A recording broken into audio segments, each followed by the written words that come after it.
Electrical help की इस video में हम बात करने वाले हैं चिल्लर प्लांट के जो सेफ्टी डिवाइस होते हैं उनके बारे में। चिल्लर प्लांट के जो भी सेफ्टी डिवाइस होते हैं उनके बारे में हम आपको थोड़ा थोड़ा सा यहाँ पे बेसिक नॉलेज देने वाले हैं, तो इनकी जानकारी के लिए बने रहिए हमारी इस वीडियो के साथ। तो चलिए ज्यादा देर न करते हुए शुरू करते हैं अपनी इस वीडियो को। पहले नंबर पे आता है फ्यूज। जो चिल्लर प्लांट होता है उसमें जितने भी सर्किट होते हैं, चाहे वो सर्किट पावर सर्किट हो या फिर कंट्रोलिंग वाले सर्किट हो, सभी सर्किट के ऊपर उनकी रेटिंग के हिसाब से फ्यूज लगे होते हैं। तो जैसा कि आप जानते होंगे कि फ्यूज का काम, कोई भी एक्सेस करंट होता है यानी कि जो हमारे डिवाइस चाहे वो पावर सर्किट में लगे हो या फिर कंट्रोलिंग सर्किट में लगे हो, उनकी जो भी लिमिट होती है, अगर उस लिमिट से ज्यादा का करंट उस सर्किट से फ्लो होगा तो जो हमारे फ्यूज होते हैं वो जल जाएंगे और जो हमारा सर्किट और उसमें लगे हुए डिवाइस है वो सेफ हो जाएंगे। तो इसके लिए ही इन फ्यूज का इस्तेमाल किया जाता है। इसके बाद आती है थर्मल ओवरलोड रिले। जो चिल्लर प्लांट होता है उसमें जितनी भी मोटर होती है, चाहे वो कंप्रेसर वाली मोटर हो या फिर जो हमारे पंप होते हैं वो मोटरें हो या फिर जो हमारे सीटी फैन होते हैं उनमें लगी हुई मोटरें हो, सभी के अंदर थर्मल ओवरलोड का इस्तेमाल किया जाता है। अगर हमारी जो मोटर है वो एक टेम्परेचर से ज्यादा हीट हो जाती है तो हमारी जो थर्मल ओवरलोड रिले होती है वो उन मोटरों को ट्रिप करवा देती है, जिससे हमारी मोटरें जलने से बच जाती हैं। अब नंबर आता है एंटी फ्रीज थर्मोस्टेट का। एंटी फ्रीज थर्मोस्टेट का काम ये होता है कि किसी भी कारण से जो हमारा चिल्लर होता है उसका जो टेम्परेचर होता है एक सेट पॉइंट से अगर नीचे जाता है तो वो चिल्लर प्लांट को ट्रिप करवा देता है। नॉर्मली ये जो टेम्परेचर होता है वो 5 डिग्री और 6 डिग्री पे सेट किया जाता है। तो मान लेते हैं हमने 5 डिग्री पे टेम्परेचर सेट किया है, तो जैसे ही हमारे चिल्लर प्लांट का टेम्परेचर 5 डिग्री पे पहुंच जाता है तो चिल्लर प्लांट वहीं पे ट्रिप हो जाता है। अगर ये सेफ्टी हमारे चिल्लर में ना लगी हो तो हमारे चिल्लर में और जो AHU यानी कि एयर हैंडलिंग यूनिट होती है उनके बीच में फ्लो करने वाला जो पानी होता है वो जम के बर्फ बन जाएगा और ऐसी कंडीशन में वो फ्लो नहीं हो पाएगा और इससे जो हमारा चिल्लर प्लांट होता है उसके ऊपर स्ट्रेस पड़ सकता है और हमारा जो चिल्लर होता है वो खराब भी हो सकता है। तो इसीलिए इस एंटी फ्रीज थर्मोस्टेट का इस्तेमाल किया जाता है। अब अगली सेफ्टी जो है वो उसका नाम है शॉर्ट साइकिल प्रिवेंशन टाइमर, यानी कि इसको हम टाइम डिले रिले भी बोल सकते हैं। ज्यादातर आपने स्प्लिट AC में देखा होगा कि जब आप स्प्लिट AC को चालू करते हैं तो वो 2 से 3 मिनट के बाद ही चालू होता है। ठीक उसी प्रकार से टाइम डिले रिले का इस्तेमाल हमारे चिल्लर प्लांट में किया जाता है। क्योंकि मान लीजिए हमारी जो सप्लाई है वो बार बार आ रही है जा रही है, तो ऐसे में बार बार हमारा जो कंप्रेसर है वो चालू बंद होने में हमारे कंप्रेसर के अंदर खराबी आ सकती है। तो इसीलिए चिल्लर प्लांट में time short cycle prevention timer यानी कि टाइम डिले रिले का इस्तेमाल किया जाता है। तो इसी प्रकार से जब हम चिल्लर को चालू करते हैं तो 3 मिनट तक वो चालू होगा ही नहीं, तो हमारा जो इलेक्ट्रिकल सप्लाई में प्रॉब्लम होती है उनकी वजह से हमारी मशीन में कोई भी खराबी आने से बचाने के लिए ही इस सेफ्टी का इस्तेमाल किया जाता है। आगे है low pressure cutout switch. Low pressure cutout switch का इस्तेमाल जो हमारा चिल्लर होता है उसमें जो रेफ्रिजरेंट होता है उसका प्रेशर अगर कम हो जाए तो उस हालात में हमारे चिल्लर को ट्रिप करवाने के लिए किया जाता है। आगे है high pressure cutout switch. High pressure cutout switch का इस्तेमाल जो हमारा कंडेंसर होता है उसमें जो हमारा रेफ्रिजरेंट फ्लो करता है उसका प्रेशर अगर हाई हो जाता है तो ऐसी हालत में हमारे चिल्लर को ट्रिप करवाने के लिए हाई प्रेशर कटआउट स्विच का इस्तेमाल किया जाता है। आगे बढ़ने से पहले दोस्तों, अगर आपने हमारे चैनल को सब्सक्राइब नहीं किया है तो आप हमारे चैनल को सब्सक्राइब कर सकते हैं ताकि इलेक्ट्रिकल से जुड़े हुए वीडियो आपको मिलते रहे। आगे है ऑयल सेफ्टी स्विच। जो हमारा कंप्रेसर होता है उसमें ऑयल का इस्तेमाल किया जाता है और उस ऑयल का भी एक सेट प्रेशर होता है। अगर उस सेट प्रेशर से नीचे हमारे ऑयल का प्रेशर अगर जाता है तो ऐसे में ऑयल सेफ्टी स्विच चिल्लर को ट्रिप करवा देता है। जो ऑयल होता है उसका प्रेशर किसी भी वजह से डाउन हो सकता है, जैसे हमारा जो पंप होता है उसके फेलियर की वजह से कम हो या फिर जो हमारा ऑयल है वो कम हो जाने की वजह से प्रेशर कम हो, तो ऐसे में ऑयल सेफ्टी स्विच चिल्लर को ट्रिप करवा देता है। अब आगे जो सेफ्टी डिवाइस होता है उसका नाम है रोटेशन डायरेक्शन प्रोटेक्शन। ये प्रोटेक्शन हमारा जो कंप्रेसर होता है उसके जो डायरेक्शन होती है घूमने की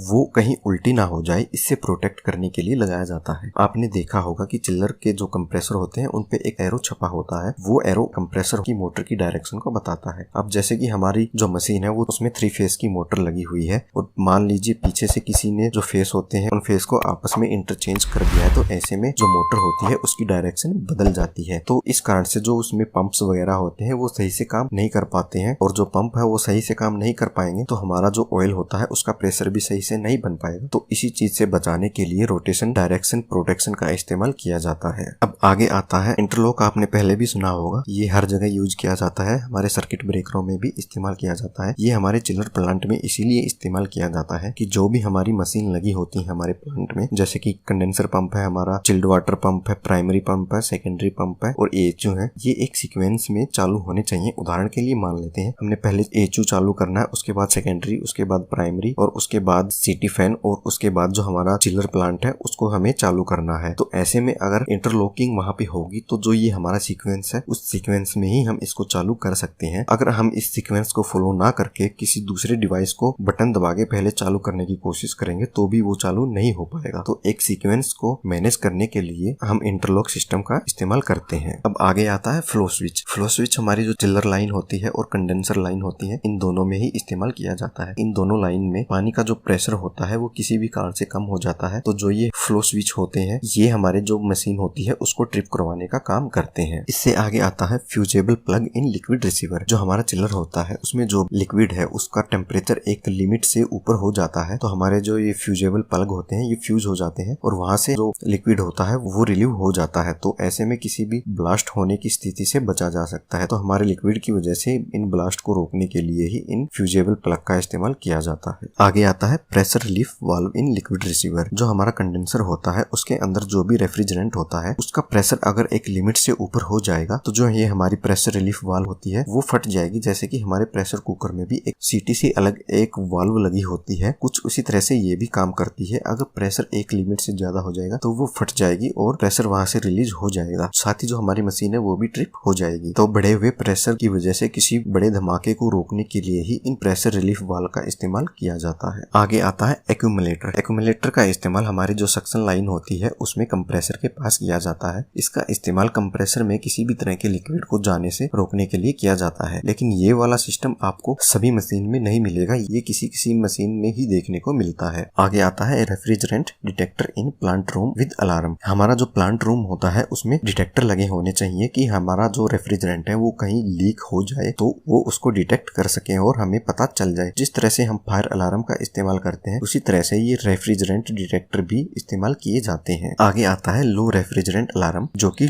लो प्रेशर कटआउट के साथ जुड़ा होता है। मान लीजिए जो हमारा एवेपोरेटर है उसमें अगर रेफ्रिजरेंट का प्रेशर कम हो जाता है तो ये हमारा जो लो प्रेशर कटआउट है उसके द्वारा जो हमारी मशीन है उसको ट्रिप करवा देगा। साथ ही सेम टाइम पे ये हमें एक अलार्म भी देगा ताकि हमें पता लग जाए कि हमारा जो रेफ्रिजरेंट है वो कम हो चुका है। इसके बाद आता है plant room over temperature device and alarm. हमारा जो प्लांट रूम होता है उसमें भी टेम्परेचर के लिए एक डिवाइस लगाया जाता है, साथ ही उसके अलार्म भी लगाया जाता है। मान लीजिए जो हमारा प्लांट होता है उसका टेम्परेचर अगर ज्यादा हो जाएगा तो जो हमारी मशीन होती है उसको ऑपरेट करने में बहुत सारी दिक्कतों का सामना करना पड़ सकता है, क्योंकि कोई भी मशीन हो वो एक लिमिट तक ही प्रेशर झेल सकती है। अगर टेम्परेचर उससे ज्यादा चला जाता है तो हमारे ऑपरेशन में दिक्कत आ सकती है। तो ऐसी सिचुएशन से बचने के लिए हमारे प्लांट रूम में ओवर टेम्परेचर डिवाइस लगाया जाता है अलार्म के साथ में। आगे आता है फायर अलार्म। तो हमारा जो प्लांट होता है उसमें फायर डिटेक्टर के साथ साथ फायर अलार्म भी लगे होने चाहिए। मान लीजिए कहीं पे हमारे प्लांट में अचानक से आग लग जाती है तो वो फायर डिटेक्टर उस फायर को डिटेक्ट करके अलार्म से सिग्नल दे देंगे और हमें इस फायर अलार्म की वजह से टाइम रहते आग का पता लग जाता है और हम उस पे कंट्रोल कर सकते हैं। आगे आता है side glass with moisture indicator. जो हमारी मशीन होती है उसमें जो रेफ्रिजरेंट होता है उसको देखने के लिए हमारी जो मशीन होती है उसमें एक छोटा सा ग्लास लगाया जाता है, साथ ही उसमें एक केमिकल भी होता है जो कि मॉइस्चर आने पे अपना कलर चेंज कर देता है। तो ये ग्लास होना भी हमारी मशीन में बहुत ही जरूरी है, जिससे हमारा जो रेफ्रिजरेंट है उसका फ्लो पता लग जाता है, साथ ही उसमें अगर मॉइस्चर आता है तो वो भी हम वहां से देख सकते हैं। इससे अगली जो सेफ्टी है वो है कंप्रेसर ऑयल साइड ग्लास। जो हमारा कंप्रेसर होता है उसके अंदर भी एक ग्लास लगाया जाता है ताकि हम उसमें जो ऑयल होता है उसको मॉनिटर कर सके। जनरली जो हमारा कंप्रेसर ऑयल होता है वो लगभग 50% तक रहना ही चाहिए। अगर किसी भी कारण से हमारा जो ऑयल कम हो जाता है तो हम जो कंप्रेसर ऑयल साइड ग्लास होता है उससे उसको मॉनिटर करके उसका पता लगा सकते हैं। इससे अगली जो सेफ्टी होती है वो कंप्रेसर लो ऑयल लेवल अलार्म होता है, जो कि ऑयल सेफ्टी स्विच के साथ जुड़ा होता है। अगर हमारा जो कंप्रेसर है उसके अंदर जो ऑयल होता है उसका लेवल बहुत ही कम हो जाता है तो ये हमारे सिस्टम में अलार्म दे देता है, और साथ ही जो ऑयल सेफ्टी स्विच होता है उसकी मदद से ये हमारी मशीन को ट्रिप करा देता है, जिससे बिना ऑयल या कम ऑयल के हमारा कंप्रेसर चलने पे कोई दिक्कत ना आए। तो ये थी कुछ ऐसी सेफ्टी जो कि हमारे चिलर प्लांट में इस्तेमाल की जाती है। उम्मीद है आपको समझ में आ गया होगा। अगर समझ में ना आया तो आप हमें कमेंट में पूछ सकते हैं। हैं। अगर आप ये जानना चाहते हैं कि AC में टन का मतलब क्या होता है तो इसके लिए आप हमारी ये राइट वाली वीडियो देख सकते हैं। साथ ही अगर आप ये भी जानना चाहते हैं कि 1 टन में कितने किलोवाट होते हैं तो इसके लिए आप हमारी ये लेफ्ट वाली वीडियो देख सकते हैं।